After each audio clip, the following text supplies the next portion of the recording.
ये भी एक मफरूज़ा है जिसको मैं समझता हूँ कि गलत बात है। तालिबान जो है वो अपनी आइडियोलॉजी पे कायम है। वो लोग कभी कोई ऐसा काम नहीं करेंगे कि जो गैर शरई और गैर इस्लामी हो, और वो औरतों को सर कभी इतने इस्तेमाल नहीं हमले करेंगे हो गए पाकिस्तान के सर, खिलाफ रजा जंग साहब, में। रजा साहब इतने हमले हो गए, पाकिस्तान ने तालिबान यानी कि अफगानिस्तान पर जो है एयर स्ट्राइक कर दिया, 40 से ज्यादा सिविलियंस जो है वो मारे गए, तो ये सारी चीजें तो गैर इस्लामिक ही है ना। तालिबान जो एक नहीं, दोस्त था पाकिस्तान का, वो देखिए वहां पर वो लगातार जंग जारी है, वो टीटीपी जो तो है वो जंग अलग खड़ा हो गया है, वो तो जंग ये है। सब कुछ तो गैर इस्लामिक ही है। वो जंग है। जंग जंग और मोहब्बत में सब कुछ जायज होता है, लेकिन तालिबान कभी भी औरतों को इस्तेमाल नहीं करेंगे पाकिस्तान के खिलाफ जासूसी के लिए। आप ये कह सकते हैं कि वो पाकिस्तान में जासूस भेजेंगे, और इसमें कोई शक नहीं है कि वो पाकिस्तान में जासूस भी भेजते हैं, दहशतगर्द भी भेजते हैं।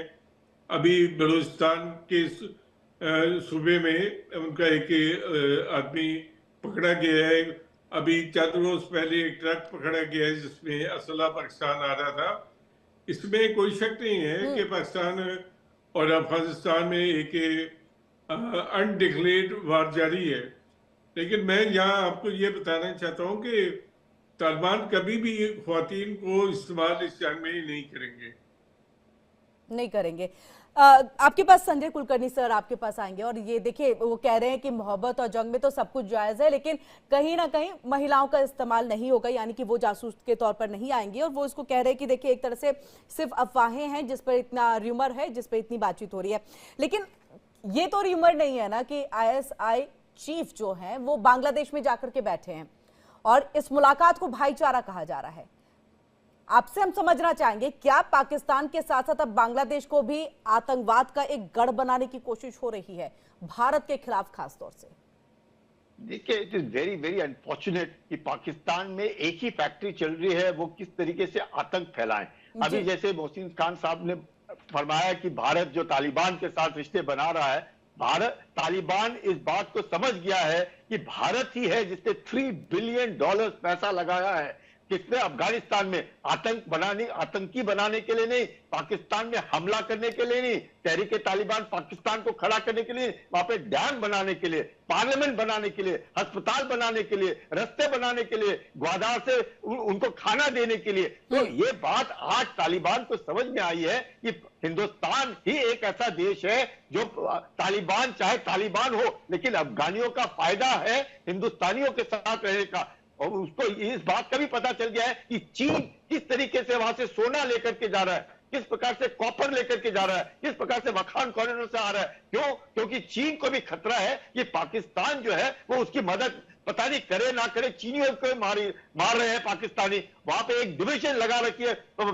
पाकिस्तान ने सिर्फ चीनियों के टेक्नीशियंस को मदद करने के लिए। और जहां तक बांग्लादेश का सवाल है, बांग्लादेश में लगातार 1971 के बाद क्या क्या पाकिस्तान ने अपने जमायतियों को, बिहारियों को वहां पे रख करके क्या क्या यही मकसद रखा कि किसी प्रकार से भी बांग्लादेश नेशनलिस्ट पार्टी के साथ मिलकर के, इरशाद के साथ मिलकर के किस प्रकार से मुजीबुर रहमान को मारा जाए, किस प्रकार से सत्ताबंदी की जाए, किस प्रकार से जिहादियों को वहां पे लाए, और बंगालियों को, जो बंगाली के ऊपर जिनको गर्व था, उनको उर्दू में, उनको अरेबिक में किस प्रकार से ऐसा रेडिकल मुसलमान बना दिया जाए कि किस प्रकार से भारत के बरखिलाफ खड़ा हो जाए। ये तो जिया-उल हक की पॉलिसी थी, इसमें कोई नहीं। तो ब्लीड इंडिया विद 1000 कट, वो तो जिया-उल हक ने खुलेआम पाकिस्तानी आर्मी के अंदर सब दाढ़ी बनाने लग गए। पाकिस्तान की फौज को ही नहीं पता चल रहा है, और वही हालत आज बांग्लादेश की फौज की हो गई। इसलिए बांग्लादेश आईएसआई चीफ कहां थे उस वक्त? उसी आईएसआई चीफ आज पाकिस्तान की जेल में है। कहां था वो उस वक्त जब अफगानिस्तान में? वो अफगानिस्तान चला गया ये सोच करके कि इमरान खान का दूध बनकर हम अफगानिस्तान के अंदर घुस जाएंगे स्ट्रैटेजिक डेप्थ पर। ऐसे नहीं होता है। अगर आप पड़ोसी हैं, आपने भारत के साथ अच्छा संबंध रखने हैं और भारतीयों के साथ रहना है, हम सब ने मिलकर के रहना है, हम सब एक दूसरे के भाई हैं, वी आर ऑल सिबलिंग। लेकिन अगर वो सोच अलग है कि किस प्रकार से हम भारत का खून खींचेंगे, हम अंग्रेजों के साथ रहेंगे, हम अमेरिकन के साथ बातचीत करेंगे, हम इसके साथ करेंगे, तो यही हालत हो जाएगी। वो सांप जो आपने पाले वो आपको डस रहे, आपको परेशान कर रहे, चाहे वो तालिबान हो, चाहे तहरीके तालिबान हो, चाहे अलकायदा हो या लश्कर तैयबा हो, सारे के सारे भारत से वहां, वहां से कश्मीर, कश्मीर से उधर बांग्लादेश। मतलब पाकिस्तान ने कुछ भी नहीं सोचा है, सिर्फ आतंक आतंक आतंक और आतंक। और अब ट्रंप ने क्या कर दिया, ट्रंप ने भी वही कहा, ये सारे के सारे जो आ रहे हैं सबको बंद करो, मैं किसी को नहीं आने दूंगा और सबको बाहर फेंकूंगा। ये क्यों हो रहा है? इसलिए हो रहा है कि अमेरिका को भी परेशानी होगी। ये आतंक, अब यूरोप में आप देख लीजिएगा क्या हो रहा है पिछले 10 साल के अंदर, कंप्लीट रेडिकलाइजेशन। तो until and unless people realise कि ऐसे नहीं चलेगा, अगर आप सिर्फ अपना मकसद सिर्फ एक मजहब को लेकर के कार्रवाई करेंगे, कैसे होएगा? और पाकिस्तान एक मुल्क है जो मजहब के लिए नहीं है, is quite a modern state, लेकिन वो मॉडर्न स्टेट को बर्बाद कर दिया है पाकिस्तान की आर्मी ने और पाकिस्तान के मुल्लाओं ने। इन्होंने सब, और पहले अमेरिका के साथ रहे, फिर चीन के साथ चले गए। मतलब उनके पाकिस्तान को यह भी नहीं पता चल रहा है दोस्त कौन है उनका, दुश्मन कौन है और अंदरूनी दुश्मन कौन है।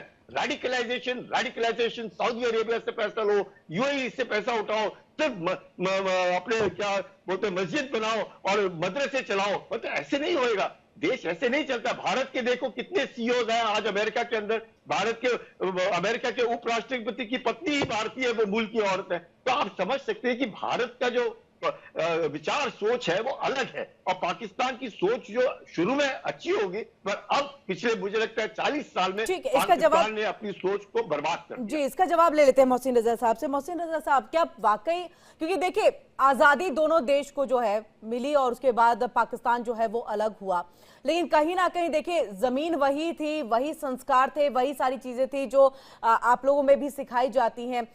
इन सबको लेकर के आज जिस रास्ते पर पाकिस्तान है, आज जिस रास्ते पर आईएसआईएस, आतंकवाद, हम तमाम चीजों की बात कर ले, कोई देश जो है भरोसा नहीं कर रहा है पाकिस्तान पे। देखिए तालिबान को आप अफगानिस्तान में लेकर के आए, आज तालिबान से ही आपको खतरा है। चीन जो कहीं ना कहीं आपका दोस्त था, आप बहुत अच्छा दोस्त पाकिस्तान मानते थे, लेकिन उसके बाद देखिए चीन अफगानिस्तान के साथ दोस्ती करता हुआ नजर आ रहा है, वहां पर उनको हेल्प करता हुआ दिखाई दे रहा है। तो ये सब स्थिति क्या है, मतलब कैसे इस चीज को समझे, और ट्रंप के आने के बाद क्या पाकिस्तान की स्थिति और ज्यादा बिगड़ेगी? क्योंकि फंडिंग और आईएसआई यानी कि आतंकवाद, लोग, इन सब के आने पर अमेरिका में अब मनाही हो रही है। देखिए, जहां तक बांग्लादेश की बात की है कि पाकिस्तान के आईएसआई चीफ बांग्लादेश में है जी, तो ये मैं बताता चलूं कि पाकिस्तान के बनने का ख्याल जो था वो ढाका में आया था। पाकिस्तान मुस्लिम लीग की ढाका में बनी थी, और पाकिस्तान जो था वो बंगालियों की असल में जद्दोजहद के नतीजे में बना था। ये तो भारत ने एक साजिश की और पाकिस्तान अलहदा हो गया, लेकिन ये आप देखें कि मैं अगर थोड़ा सा इंटरप्ट करना चाहूंगी आपको। आप बहुत सलीक ये ख्याल आ गया कि भारत ने साजिश की, सर क्या स्थिति थी बांग्लादेश के लोगों की वहां पर? जो हसीना वारियत थी वो भारत में अपना लिए हुए हैं। अगर उन्हें अवाम की इतनी सपोर्ट होती तो आज वो ढाके में बैठी होती और तब तलाक से इक़्तिदार कर रही होती। इससे पता चलता है कि भारत के खिलाफ बांग्लादेश एक नफरत है और पाकिस्तान के दिलों में मोहब्बत पाई जाती है। और भाई जो है वो कुछ सर 1971 से पहले कहाँ थी वो मोहब्बत? सर भारत को 1971 से पहले मोहब्बत कहाँ थी सर? जो जुल्म ढाए जा रहे थे पाकिस्तान की आर्मी के तरफ से, वो मोहब्बत कहाँ थी? जिसके बाद ये आजादी मिली ना, जिसमें भारत ने हेल्प किया है, बसाया है बांग्लादेश को, वहां के लोगों को राहत दी है।